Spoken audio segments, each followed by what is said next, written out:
Hello. Good afternoon. Now I'm coming at you early. Last time we came at you at like 10 o'clock at night. Now I'm coming at you at 3:45 in the afternoon. Like I said, I cannot for the life of me get down a schedule, but I do it on a normal day, Monday, Wednesday, and Friday. So that is good. And in honor of what we're going to be talking about today, I am wearing my The Governor Is Not My King Brood t-shirt. You can pick these up in store in Lexington. You can also buy them online at shop.broodco.com. That's shop.broedco.com. You can also support us there. You can buy beans. You can also come by the shop. You can buy stuff there. But the governor is not my king as much as he may try to be. And we've got quite the experience for you guys today. So, a lot of big news, a lot of interesting developments going on. We, of course, have the Scott County Circuit, a judge there putting an injunction on the governor involving a couple of businesses. We're going to talk about that. Somehow, I have found myself in an information war with mainstream media and the governor, which, whoops, just happens sometimes. I didn't mean to. And then as well, we're going to be talking about the sky is falling. The sky is falling because kids' sports are now the biggest concern in the world. That child playing baseball is literally now killing people. It used to be serving coffee is killing people. Now it is those unvaccinated, dirty children playing baseball out there killing people. Of course, that is J&J is having some problems as well. But let's dig into it today. And let's go in, and we're going to kind of combine this information war and what's going on with Scott County kind of together. So what do I mean by this information war? For those of you who are unaware, yesterday during his live carnival show, the governor was asked about House Joint Resolution 77 and people saying that it was ending the mask mandate. For those of you who are unaware, we kind of started that because we were the first ones. We kind of posted about it, and I know you guys don't see the metrics, but that specific couple posts, reached over 100,000 individual people, as well as then a few other places started picking it up after they talked to me about it, and I was like, listen, this is what I'm reading, and they started running with it. And that caused a problem for the governor, and he had to address that. And then now also you've got mainstream media articles being put out saying, hey, don't listen to these crazy guys on Facebook telling you that the mask mandate was over for like a week until the judge injunctified it. And even then, is it over? I don't know. And this is complicated, right? It's a complicated info war because there's some nuance here. And so we'll kind of go over what the problem is. But the problem is that the governor only needs a reason to say the things he said. He needs an explanation. As long as he has a slight explanation, even if it's wrong, the mainstream media and the departments and everything else will listen to him. And I'll give you an example. So on the 30th, when House Joint Resolution 77 and SB 148 and the budget passed, and overcame veto, and it passed the General Assembly, the governor immediately put out and the next morning filed in court to have them injunctified. And he then put out this to the cabinet as far as, because SB 148 was talking about childcare and COVID and childcare and limitations on that. And so he sent this out on the 30th that said, the cabinet has been instructed, so he sent this out to the cabinet and to all the childcare providers. The cabinet has been instructed that child care emergency regulations are covered by the current court injunction, which states any executive orders related to COVID-19 shall remain in full force and effect. This means the changes made by SB 148 will not go into effect. This court case is being reviewed by the Franklin County Circuit Court, which is patently just kind of not true. If it was true that it was covered by the original injunction, then I'd ask the governor, why did he even file in court against it in the first place? What he should have done, like what he should have done the first time, if he believed that was still true, is he would have sent this out. He wouldn't have asked the judge to injunctify it. And then if somebody was acting according in his mind wrongly, and then they tried to enforce it, and then when they argued about SB 148, then that would have been when the courts handled whether or not that was constitutional. And why does he have to do this? Why does he have to play this information war? Well, the whole reason why he has to play this information war is because all he's looking for is a reason to tell people, the mainstream media and the others out there, that, hey, this is a reasonable explanation I have to explain I'm doing what I'm doing. And here's the reason why. When House Joint Resolution was not injunctified yet, it got injunctified Wednesday afternoon. But when it wasn't injunctified yet, somebody I know was calling around to health departments and sheriff departments, letting them know that it was in effect and they shouldn't be enforcing mandates. And he recorded one of those calls. And in one of those calls, he calls the sheriff department. And the sheriff department said, which the sheriff department is supposed to be its own check on the powers of the government. But the sheriff department said, their verbatim words is, we'll wait until the governor tells us it's okay or the mainstream media does. Well, what happens when the governor is telling mainstream media and is telling this cabinet, like what I just said with this order, where they say their verbatim words, right, is that the cabinet has been instructed that they are under effect. So it is obviously the governor's opinion it's under effect. His own actions tell me he doesn't actually think that. But yet we have even sheriff's offices waiting for the mainstream media and the governor to give them the all clear. Which is a problem. That's a big problem. Because that's supposed to be a check to make sure one man, that is how one man has all the power if people are enforcing or doing things regardless. And so I say once again, if it was really covered by that already, why did you file the next day in the morning? Why did the judge have to make a ruling that took several days? Remember, he filed in court on the 30th. It was heard that Monday. It took until Wednesday afternoon for the governor to make, or for the judge to make a decision. Why did it take so many days? If it was already covered, it would have been a minute. Nah, this is already covered on my old injunction. Here, let me just say this is already covered. Pass it on. It took 3 days because he, one, had to craft a decision that I believe the Supreme Court thought, and maybe the Kentucky State Supreme Court maybe had a chance of upholding, because, of course, we all know they're partisan hackery. But as well because it wasn't covered, quite clearly, based on the actions of the court. Based on the actions of the court, it quite clearly wasn't covered. And so we're arguing this, and meanwhile, we've got the mainstream media and the governor coming after us, telling us we're throwing out false information. And when in actual, in fact, what's going on is they're not doing anything honestly. They have a conclusion they want to reach that says the governor's in power, and now they're just trying to explain that to you, to give you an excuse to believe them, because they know the police, the health departments, everything else will keep enforcing it. And it goes back to what Chris Weiss, who's an attorney, he's our attorney, he fights many of these fights. He's a great guy. I encourage you to follow him and encourage you to follow his attorney page. He makes a lot of posts personally about it, Chris Weiss. And so he made a post the other day that said, what do you do when you have an executive branch that is enforcing things based upon a hope and a prayer that this legal theory the governor has is correct, and it isn't? But the governor's the one in telling people to enforce it, and he's the only one they're listening to. They're not bothering to think for themselves, as shown with the recording of the sheriff's department. That's a problem. But we had a big win today. A big win that says what we've been saying is absolutely 100% correct. The governor cannot be doing what he's doing. The Scott County ruling in the Goodwood case, which says that the governor and nobody else can enforce the governor's mandates upon Goodwood's restaurants and breweries because they're not a party to the case going on in Franklin County. What have I said all along? I have said this all along.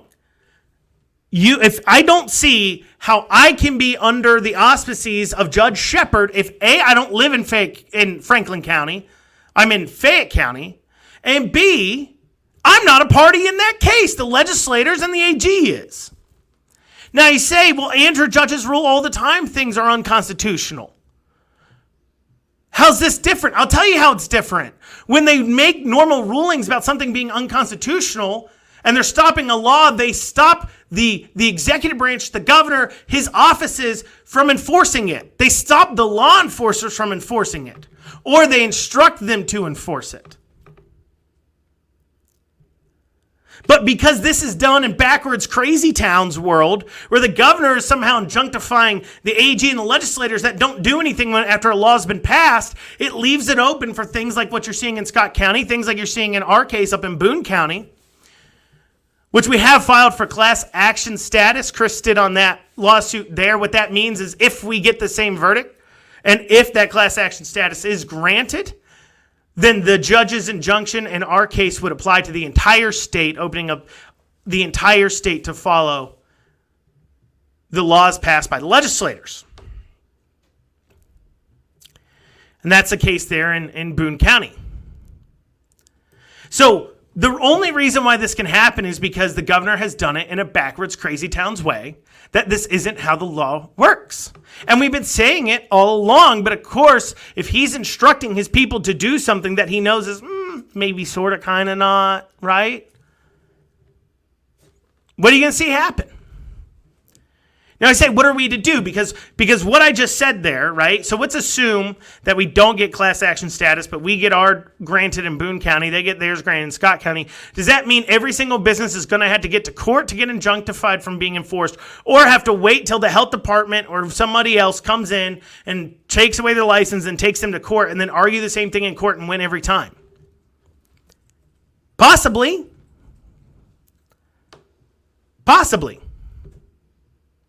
And that's what the governor's afraid of. The governor's afraid that you all will realize what the judge did in Scott County and what he's been doing isn't the way it's supposed to be done if you listen too much to us. He's also realizing that he's got a problem because, of course, if in the same way that he gives a reasoning to people to still listen to him, if people hear a reasoning to not listen to him, that makes sense because, it is the truth, and they stop listening to him, he now has a problem as well. He's got a big problem. And that's why you found him yesterday saying, you shouldn't get your media, your news from social media, from a person trying to politicize things. He's talking about us, and everything the government do is political. So, of course, any government action and weighing in on it is involving politics. So politicizing is such a silly term to begin with.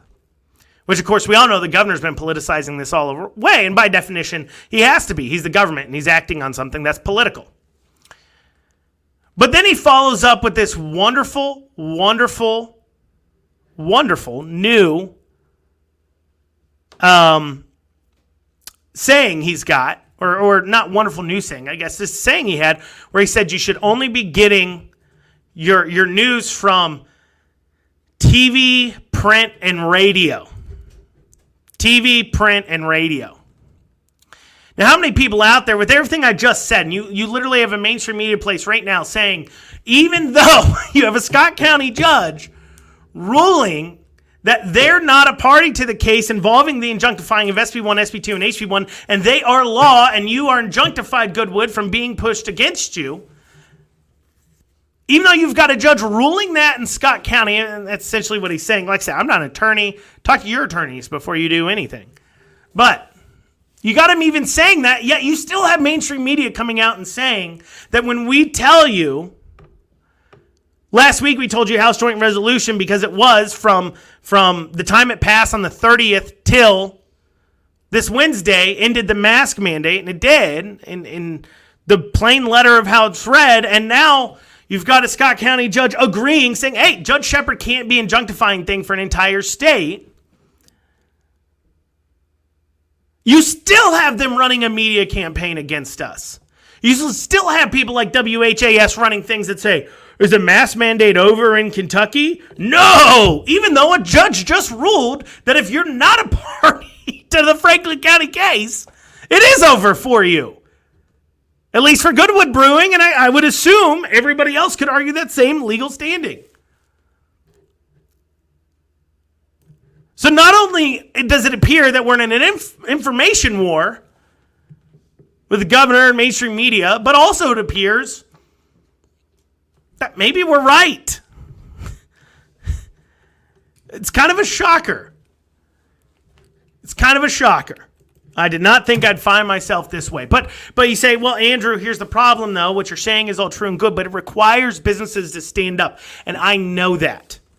And he knows that. The governor knows that. And Judge Shepard knows that. They all know it requires people to be active, like Goodwood, like us, like Beans, in order to push this forward. In order to push this forward. So why don't more businesses stand up? I'm going to tell you guys why. A lot of you guys sit there and say, why don't these businesses stand up? Everything else. So a couple reasons. First, look at why we are so successful standing up. It isn't just we stood up and did it, but also at the same time, they just happened to find, when the health department walked into Brood and tried to close us, they just got the wrong guy at the wrong point of his life who was tired of being pushed around and told what to do by the government all the time about everything that I'm working so hard for that I know they don't actually have the ability to do, or shouldn't at least. In America, I thought I was building my business in. They shouldn't. But at the same time, they caught me at the wrong point in my life where I had been studying and well-versed in these things. They caught the wrong guy, basically. Who's aware of aware of the philosophies, aware of the liberty philosophies, aware of how to talk about them, how to debate them, aware of the original ideas. At first, people called me a grifter quite a bit, and then people started to realize, no, he actually knows a lot of the basic stuff about liberty that you should know if you really believe in it. And most restaurant owners aren't that way, and that's not their fault, right? A lot of us have checked out of politics well before this, and then they came around, politics came for you, and that clocked a lot of people back in. And that stops these restaurant owners and these other business owners from feeling safe to stand up. And it's for a very simple reason. Look what happened with Goodwood. They stood up and they brought a lawsuit. And I heard local podcasts here. I listened to the lefty and the righty podcasts and all kinds of, there's not really a good truly right podcast in Kentucky. If you find one, let me know. I find ones that call themselves conservative, but really are some of the biggest rhinos I've ever heard in the world that believe that government is a good thing that solves problems, not just a necessary evil that is needed. And that left unchecked leads to tyranny. But I listen to the left has a lot of podcasts in Kentucky, and I listen to them. Don't worry, guys, I'm very balanced on where I get my information from. So I'm listening to them, and they're talking about the Goodwood. And the fact that Goodwood even brought a lawsuit. Keep in mind, they didn't do what we did. They didn't stay open. They didn't just say, nope, forget you. I'm not following the mandates. They literally just brought a lawsuit after a law was legally passed saying, hey, I should get to follow that law. And these lefty podcasts were saying, we're never buying their beer again. These businesses are afraid to stand up because they don't know where you fall. And you can't blame them.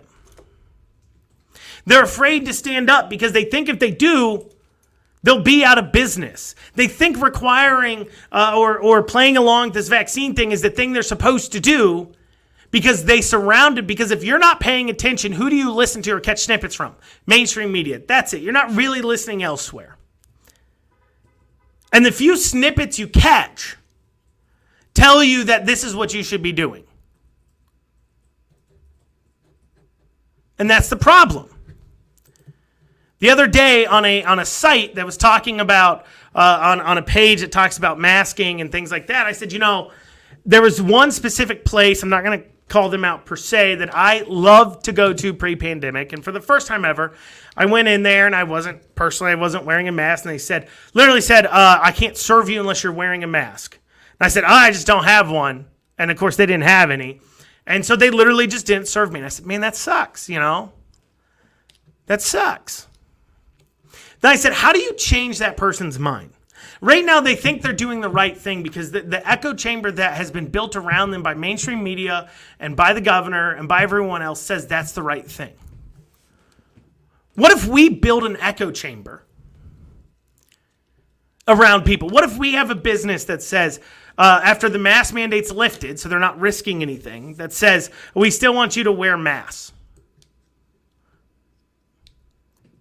What if we make it clear to them that they know they're losing business by doing that? Because they think they're going to lose. Listen, they're not doing this because they're just sheep or whatever. They don't care about those things. They don't. They barely pay attention.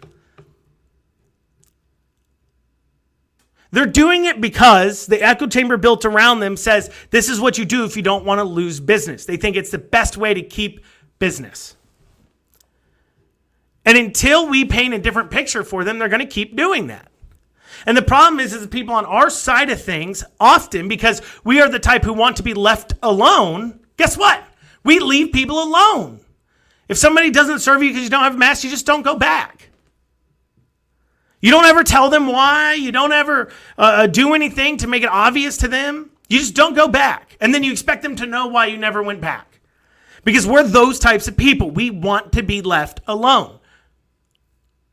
And we kind of have to stand up here a little bit. We have to. We've got to start saying, no, we need to fight in this culture war. We need to fight in this information war going on. And we need to fight in it in a way that also isn't violent. And give you an example. We posted about the petition going on with Judge Shepard. I encourage you to share that. Send that around. It's a petition to ask the Judicial Discipline Committee to discipline Judge Shepard, right? And we explained really why in a good way in a post today, but essentially, we want to encourage somebody to run against Judge Shepard, and getting at least even a hearing done can do that. And yeah, I mean, if the hearing goes terribly, yeah, he could be taken and removed as a judge, but that's not a likely outcome. But if we just get a hearing, maybe that might encourage a lawyer, because it has to be a lawyer that's been practicing law 8 years, that lives in the area, to run against him, or encourage Judge Shepard to retire, because it's an 8-year term, and he's coming up on 16 years, so he's had 2 terms. And I see people commenting on there and being like, oh, tyrants only care about their lives, and calling for violence. Just stop. Just stop. Unless you're going to go, what are you saying, huh? You saying what? You're picking up your rifle and going on up to the Capitol and going to do something? No, you're not. You're not. Sit down and be quiet. That's not helpful. It's causing trouble. Especially when the founding fathers have left us nonviolent means to get this done. Nonviolent means for change. And we haven't even used any of them. And yet we have people out there thinking that's the best option we have. How hypocritical of you to say that when you don't even show up to primaries half the time. These people saying that, carrying around $4,000 kits with $2,000 rifles, have never even maxed out to a candidate, that's $2,000 here in state Kentucky, have never even maxed out to a candidate that they believe stand for what they believe in. And yet they think that's the best option. I was making a comment about this today. It's like plugging in the vacuum cleaner and it doesn't get turned on and saying, well, we just need to go ahead and burn down the whole house. Okay, well, maybe we just replace the vacuum. Replace the vacuum, plug it in, still doesn't work. Yeah, well, vacuum don't work, burn down the whole house. Okay, well, maybe we need to flip the breaker. Let's go flip the breaker. Flip the breaker, doesn't work. Oh, burn down the whole house. Buddy, we have not even gotten to this point yet. And just because you don't understand how electricity works doesn't mean the answer when the plug doesn't work is to burn down the whole house.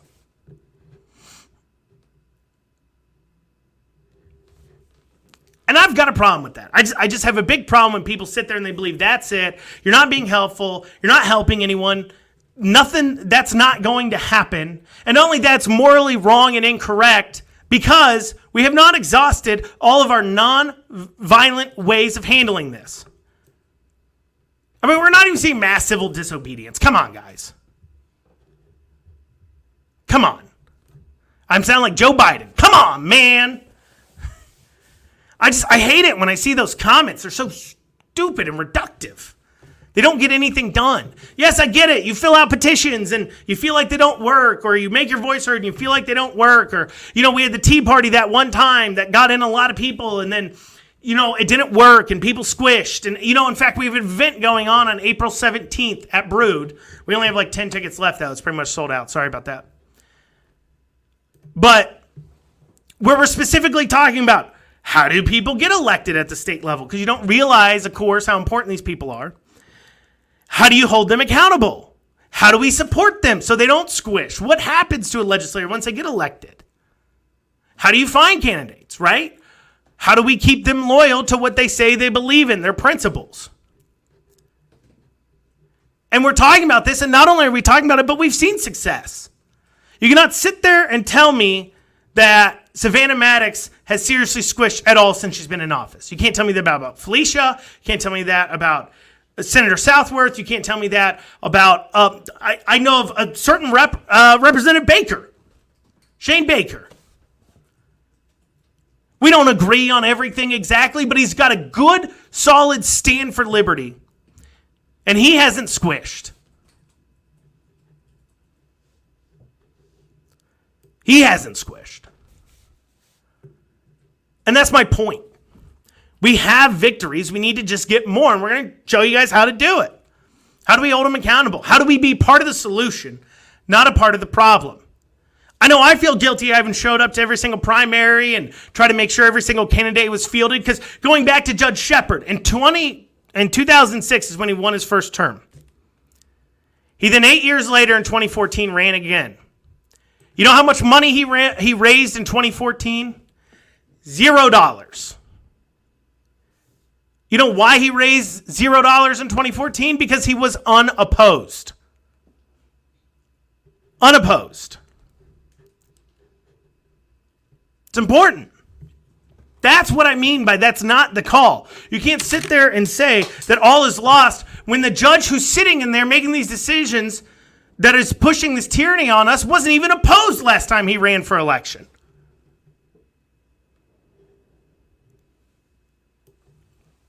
I don't know. Just a small perspective for you guys there. As a reminder, guys, I didn't say this at the beginning, please hit the share button. If you're watching right now, scroll on down, hit that share button for me. Let everybody know I'm on and out there. Just, I don't know, because I asked you to. I don't know why you'd do it. But please do it. So in all of this, though, who do I ultimately blame, right? In a way, I said this the other day. If you're walking a dog and the person's holding a leash and they let go, and you hired a person to hold a leash, right? So if you hire a dog walker to walk your dog, and let's just say for this case, let's say Andy Bashir and like Judge Shepard are like the dog, okay? And the legislators, because the legislative branch is in Kentucky more powerful than the executive and judicial branches. Because remember, they can impeach anybody they want off the other two branches. They also have the power of the purse strings. So let's say you've hired the legislators to go walk the dog and keep it under control. That is Andy and Judge Shepard. And let's say the dog walker lets go of the leash and the dog goes and bites somebody. Ah. Whose fault is it? Is it the dog or the dog walker? I mean, the dog is doing what dogs do. They're biting people. You probably hired them and put them on a leash because you know that dog, if you let him go, is going to misbehave.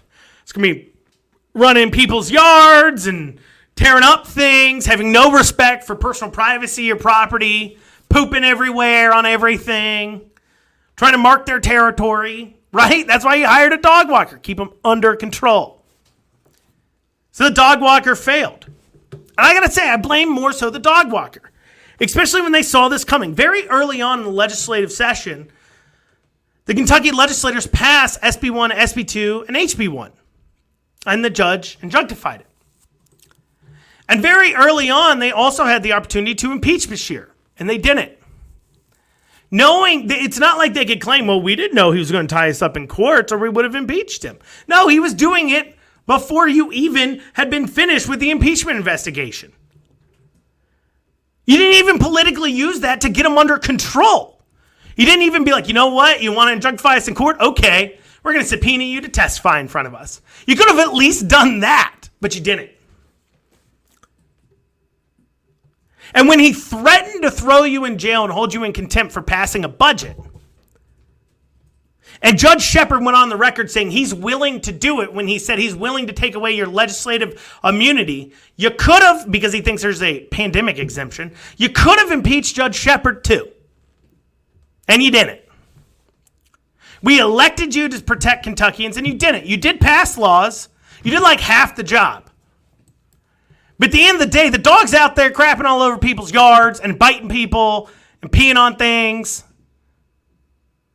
And you, the dog walker, have gone home. Your job's over. The legislative session's over. And you knew the dog would do this the minute you left. And now us citizens are left through our court cases like in Scott County, like we have in Boone County, like Cooperrider v. Bashir, to protect the civil rights we can of these people of Kentucky, while you're out there lounging around trying to pat yourselves on the back for the job you did. Meanwhile, it takes people like me to get it done and across the finish line because you failed to do it. That's why everything the governor and Judge Shepard are doing, I blame on the Kentucky legislators. They failed to act. They did the same old, same old. I wish for 1 second they realized what was really going on. That's why people have stopped giving to the Republican Party directly. And I encourage you not to. Save your money and give it to good candidates. Give it to the good candidates you want to help. Don't give it to the party. I mean, ask yourself, are you going to hire that dog walker again? With this dog out here doing all this? Messing around? Of course not. Of course not. In other news, national news, Johnson & Johnson having some issues out there. I'm seeing COVID vaccination sites all over the country getting shut down, closing up because Johnson & Johnson vaccine having an allergic reaction. This is after Johnson & Johnson had a mix-up with some things that were in their vaccine and had to close that down too. Somehow, some way, we've managed. I don't know. It's crazy. A vaccine made in a year has problems. Who knew that would happen? Who knew that would happen? I didn't know. I mean, I thought these things were safe and well tested and FDA approved. Oh, wait, hold on. They're not. They're approved for use under the emergency use authorization. That's right. They're not actually silly me. But hey, that hasn't stopped us from giving it to 16 plus. And at the same time, you have vaccination sites closing. You got the Moderna vaccine in UK being advised not to give to people because it's causing blood clots in the brain of all things. And now they're also investigating a Wall Street Journal breaking news. The EU is investigating reports that Johnson & Johnson COVID-19 vaccine could cause blood clots in rare cases, just like the Moderna or the Moderna vaccine. But hey, let's go ahead and open that up to 16 plus. Because, you know, while we have vaccine sites closing and possible blood clotting, let's give it to that age group that nobody dies from COVID in. Like statistically zero. Like in the state of Kentucky, 20 and under, according to the CDC, they don't count probable, is zero. Zero Kentuckians under 20 have died from COVID. According to the CDC, the state numbers have 2, they count probable. Regardless if it's 0 or 2. And the 2, I can tell you the 2 are, 1 was an unfortunate child, I believe about 7, 8 years old, been dealing with a lot of cancer issues and other medical issues, and then a young infant that even Andy Bashir said he thinks is probably just sudden infant death syndrome. So they say, hey, we got these issues going on with this vaccine out of nowhere. Let's go ahead and open it up to 16 plus. While at the same time, J&J is trying to get emergency use authorization from the FDA to put it on kids 12 plus who aren't dying from COVID. And oh, by the way, let's go ahead and let's roll out nonstop fear-mongering stories and propaganda about how COVID is now spreading because of youth sports. Youth sports are the problem. That's right. Those dirty COVID-ridden children out there playing baseball are just destroying the world. It's convenient, isn't it? At the same time, they open it up to 16 plus. And listen, I'm not a conspiracy guy. A lot of you guys who out there know me and send me messages actually can find me frustrating sometimes. because I'm not as much into the conspiracy side of things as you guys are. That's okay. We can agree on what we agree on. So I'm not a big conspiracy guy. And I'm not saying necessarily that there has to be. I'm just saying it's real simple. The government goes to the media and says, hey, maybe you can help us get these kids vaccinated. And they go ahead and respond by being like, okay, sure, yeah, of course, because we don't want to lose our access. I mean, you give us stories that we then sell advertising on, and if we don't do what you ask us to do, we might lose our access. So you want to go ahead and get the kids out there? Let's get the kids. Yep. We'll run nonstop fear-mongering, fear propaganda stories about how kids hitting a baseball is the real problem now. Oh, by the way, let's open up that vaccine to 16 plus. Oh, by the way, let's get J&J, who's having issues with blood clotting and having to close vaccine sites. Let's go ahead and get them approved for 12 plus. Because this can't end badly. I don't know. They felt a need to make sure the vaccine manufacturers couldn't be sued for liability for a reason. I don't know what that could be. Anyways, guys, that's what I have for you today. Thank you for joining me. Thank you for engaging. Please share it out. Share it out there if you enjoy what we're doing. Tomorrow at 4 o'clock, I'll be in Louisville. I post some about that on our Facebooks there and Twitters and the Instagrams. And somebody asked about the blood clotting. Wall Street Journal. Just Google Wall Street Journal, J&J. COVID-19 could cause blood clots in rare cases. That's the name of the article. Anyways, I'll be up in Louisville, 4 o'clock tomorrow. Join us, please, for the chats there. Ask your questions there. Everything else, I'll be there. Tony Wheatley will be there, and Brother Lee Watts will be there. He's the chaplain up there. I invite you to join us. As well, guys, I thank you. Remember to share it out. Check us out, broodco.com. I thank you guys so much.